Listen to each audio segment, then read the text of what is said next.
இப்பொழுது தேவ பக்தி குறித்து பார்க்கிறோம். மல்கியா 2:15 வாசம். அவர் ஒருவனை அல்லவா படைத்தார், ஆவி அவரிடத்தில் பரிபூர்ணமாய் இருந்ததே, பின்ன ஏன் ஒருவனை படைத்தார்? தேவ பக்தியுள்ள சந்ததியை பெரும்படித்தானே என்று சொல்லு. அப்போ மனிதர்களா இருக்கிற நம்ம எப்படி இருக்க வேண்டும் என்றால் தெய்வ பயத்தோடு இருக்க வேண்டும், தேவ பக்தி நிறைந்தவர்களா இருக்க வேண்டும். இருக்கிறோமா? ஏன் மனிதனை படைத்தார்? அவரை பற்றி கொண்டிருக்கிற பக்தியிலே, பக்தி விருத்தியிலே, பக்தி வைராக்கியத்திலே, பயபக்தியிலே, தெய்வ பயத்திலே நாம் இருக்க வேண்டும் என்றுதான் நம்மை படைத்திருக்கிறார். அவனுக்குள்ளாக என்ன பரிபூர்ணமா இருந்தது? ஆவி. கர்த்தர் தந்த தீபமாகிய ஆவி நமக்குள்ளாக பரிபூர்ணமாக இருக்கிறது. இதை வைத்துக் கொண்டு தெய்வ பயத்தோடு நாம் வாழ, நம்மை நாமே நிதானித்து பார்க்கிறதுக்கு தான் இந்த வசனம் சொல்லப்படும். நம்ம அளவுகோல் எப்படி இருக்கிறது, நம்முடைய தெய்வ பக்தி எப்படி இருக்கிறது என்று இந்த வேதம் நமக்கு காட்டுகிறது. இந்த வேதம் என்றும் தராசை வைத்து நாம் பார்ப்போமானால் நம்முடைய தெய்வ பக்தி எப்படி இருக்கிறது என்று கண்டுபிடிக்கும். யோபு 4:6. உம்முடைய தேவ பக்தி உறுதியாயும்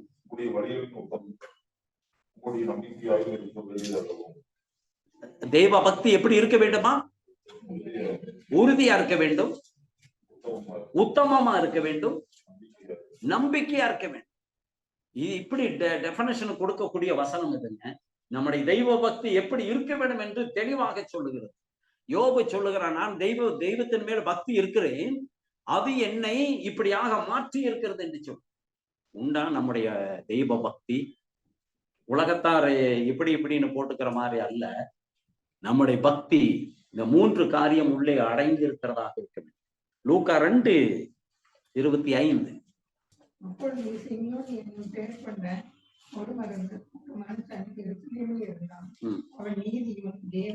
அவன் நீதியும் தேவ பக்தியும் உள்ளவனாயும் இஸ்ரவேலின் ஆறுதல் வர காத்திருக்கிறவனாயிருந்தான். அவன் யாரது? சிமியோன் என்பவர். அந்த சிமியோன் எப்படி இருக்கிறான் என்று பார், எதற்காக இருக்கிறான் என்று பார். எப்படி இருக்கிறான்? 2 காரியம் சொல்லப்படுகிறது. நீதியும் தேவ பக்தியும் உள்ளவனா இருக்கிறான்.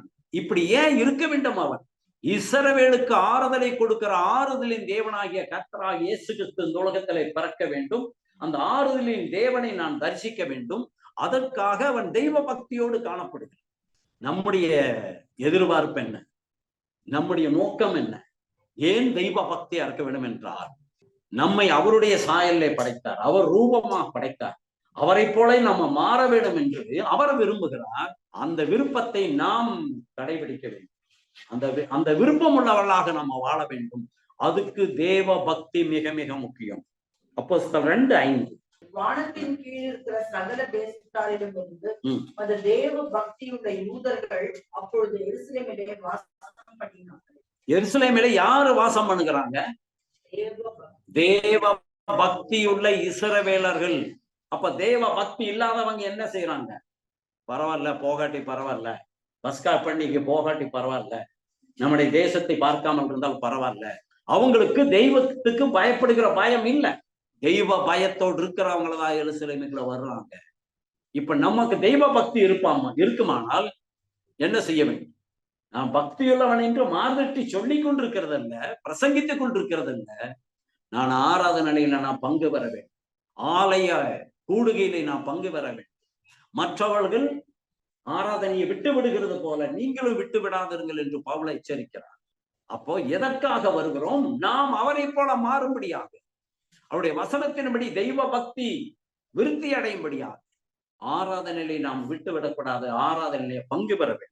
10ஆம் அதிகாரம் 2ஆம் வசனம்.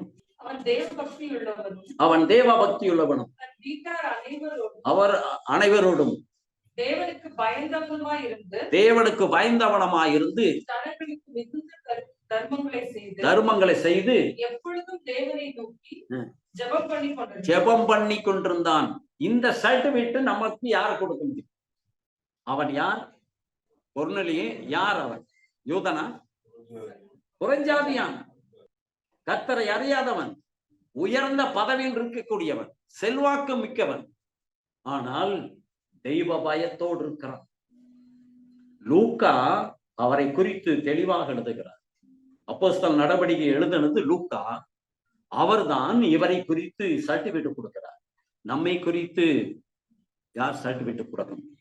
அவன் தெய்வ பக்தி உள்ளவனா இருந்தான், நற்கிரைகளை செய்து கொண்டிருந்தான், தான தர்மங்களை செய்து கொண்டிருந்தான். அவனுடைய தெய்வ பக்தி என்ன செய்கிறது? தன்னை மிகப்படுத்தி சொல்லாமல் செயலை காட்டுகிறான். செயல்ல என்னென்ன காட்டுறான்? தர்மங்களை செய்கிறான், எப்பொழுதும் தேவனை ஜெபம் பண்ணி தரித்திருக்கிறான். இதுதான் அவனுடைய வேலை. அதன் மூலம் தெய்வ பக்தியை வெளிப்படுத்தும். நம்ம தெய்வ பக்தி எப்படி இருக்கிறது? 7ஆம் வசனம் பாருங்க. 7வது வசனம். தன்னுடனே பேசின தேவதூதன் போன பின்பு தன் வீட்டு மனுஷர்கள் 2 பேரையும் தன்னிடத்தில் சேவிக்கிற போர்ச்சேவகர்கள் தேவ பக்தி உள்ள ஒருவனையும் அழைத்து, தேவ பக்தி உள்ளவன் ஒருவனையும் அழைத்து என்று சொல்கிறார். அவனுக்கு கீழே இருக்கிற, அவனுக்கு கீழே பணி செய்கிற ஒரு வீரனை தெரிந்து கொள்கிறார். அவன் யார்?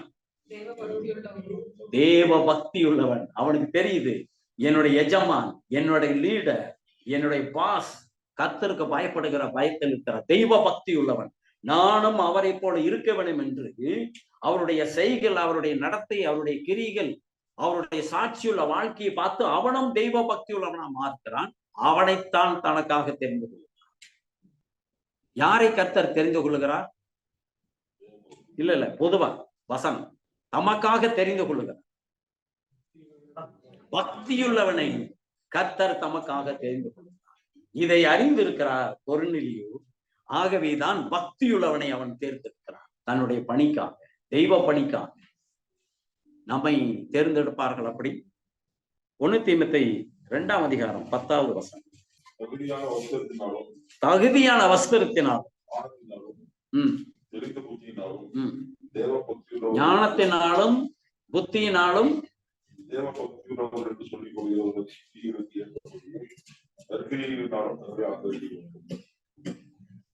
எது தெய்வ பக்தின்னு சொல்றாங்க?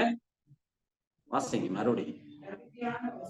தகுதியான வஸ்திரத்தை உடுத்திக் கொள்ள வேண்டும், ஞானத்தினாலும் தெளிந்த புத்தியினாலும் தேவ பக்தி உள்ளவன் என்று சொல்லிக் கொள்ளுகிற ஸ்திரீகள் ஏற்றபடியே நற்கிரிகளினாலும் தங்களை அலங்கரித்துக் கொள்ள வேண்டும். நம்மை எப்படி அலங்கரித்துக் கொண்டு நான் தெய்வ பக்தி உள்ளவன் என்று நாம் சொல்லுகிறோமோ, அதே போல நம்முடைய கிரியைகள், நம்முடைய செயல்கள், நம்முடைய ஆக்டிவிட்டிஸ் அல்லது நம்முடைய அப்ரோச், நம்முடைய அணுகுமுறைகள், இது தெய்வ பக்தி உள்ளதாக இருக்க வேண்டும்.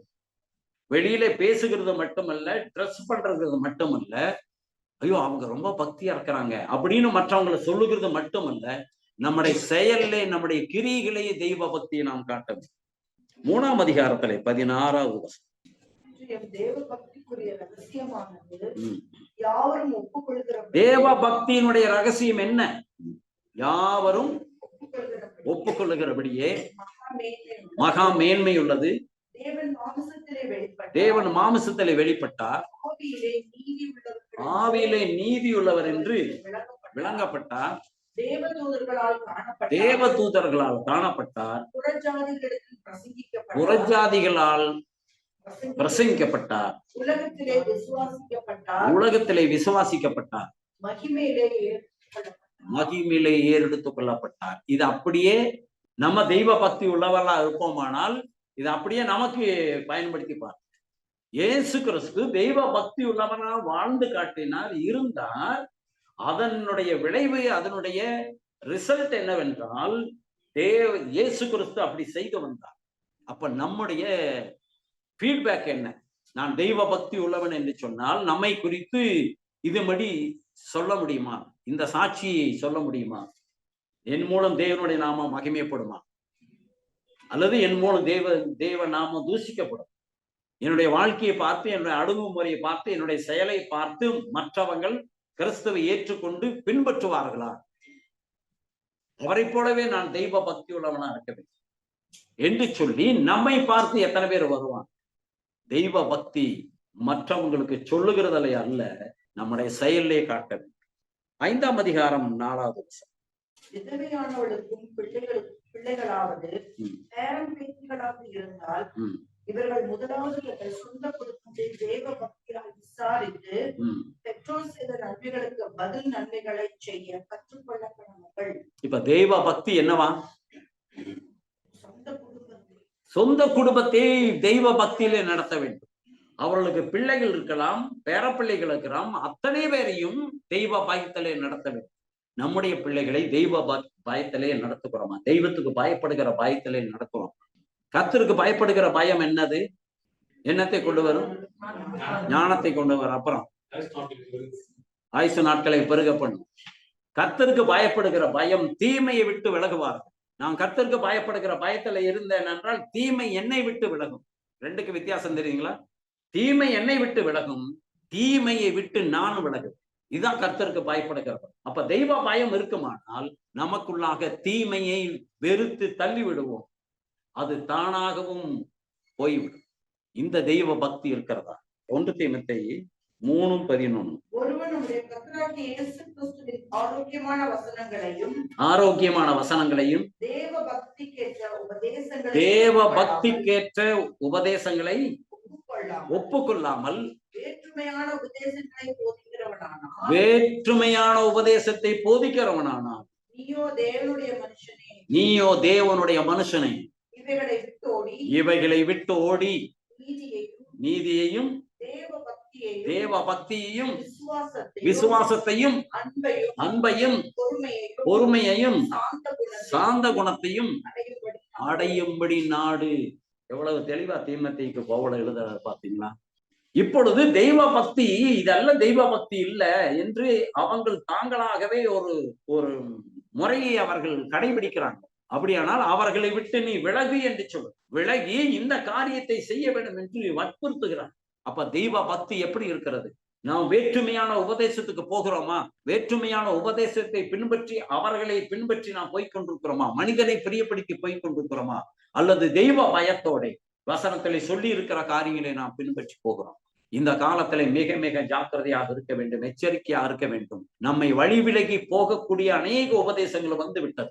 உலக பிரகாரம் எத்தனையோ காரியங்கள் உள்ளே நுழைந்து விட்டது. ஆகவேதான் பவுல் அப்போஸ்தலன் தீமோத்தேயுக்கு எழுதும் பொழுது அப்பொழுதே சொல்லி இருக்கிறார், ஜாக்கிரதையா நீ பெற்றிருக்கிற உபதேசத்தை, நீ பெற்றிருக்கிற அந்த தெய்வ பக்தியை நீ காத்துக்கொள்ள வேண்டும் என்றார். இவைகளை நீ கடைபிடிக்க வேண்டும். இதிலிருந்து நீ வழி விலகி போகக்கூடாது என்று எச்சரித்தார். 2 தீமோத்தேயு 3ஆம் அதிகாரம் 5ஆம் வசனம். தேவ பக்தியின் வேஷத்தை தரித்து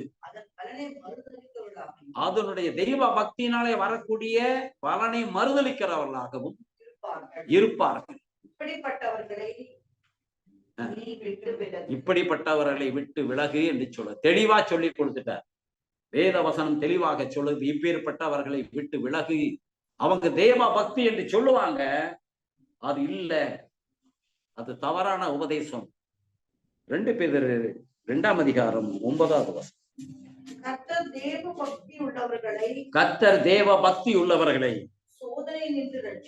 சோதனை நின்று ரட்சிக்கவும் அக்கிரமக்காரரை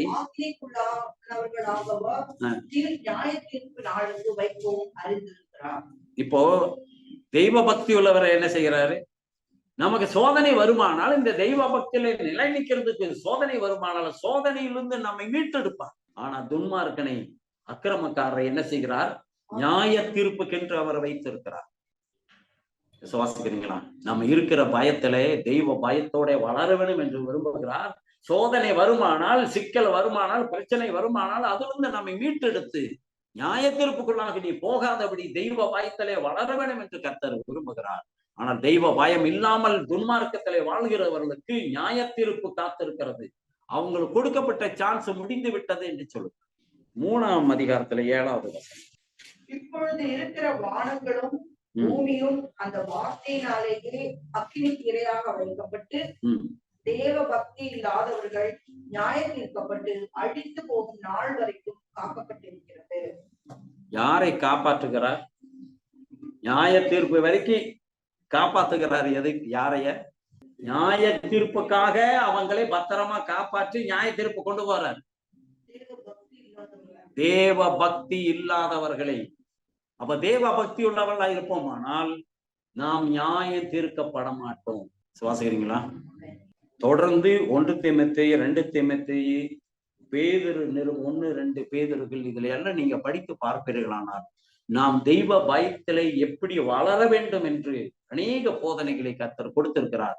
ஒரு சில காரியங்களை தான் நான் உங்களுக்கு வசனமாக சொல்லி இருக்கிறேன். இந்த 2 நிருபங்களை நீங்கள் நன்றாக படியுங்க. அதுல அநேக சத்தியங்கள் அடைந்திருக்கிறது, அநேக போதனைகளை கொடுக்கப்படுகிறது. கடைசி காலத்துல எப்படி இருக்கும், நாம் எப்படி தெய்வ பயத்திலே வளர வேண்டும், இதுதான் தெய்வ பக்தி என்பதை தெளிவாக சொல்லிக் கொடுக்கிறார் பவுல். கர்த்தர் இந்த வசனங்களை உங்களுக்கு ஆசீர்வதிப்பார்.